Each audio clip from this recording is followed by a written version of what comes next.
Sen noinsof menga do'st bo'lsang, yerda buzishdan oldin nima qilasan? Sen qo'lingdan kelmasa yerda buzib.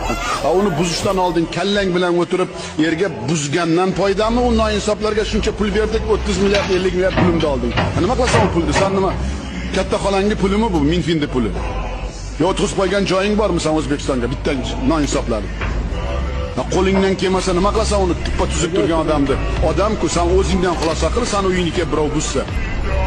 Noinsof men kim sizlarga aytdim? Men sizlarga qaysinga topshiriq berdim buzgindi? Birontanga topshiriq bergan yo'qman. Buz uydi, o'qil uydi, bola qil. Men sizlarga aytganman, odamni rozi qilib janob Zokirov degan vazirim bilan birga o'tirib, proyekt qilib bosh vazirga hisobot qilib keyin qilinglar deb berganman. Buz deysan. Buzishdan oldin sen o'zingni kallangni buz, o'zingni kallangni buz. Sizlar bilan mana shunday katta ishlarni biz amalga oshira olamizmi? Hech qachon oshira olmaymiz. Nimaga sizlarga bir topshiriq berish o'zi odam qo'rqadi.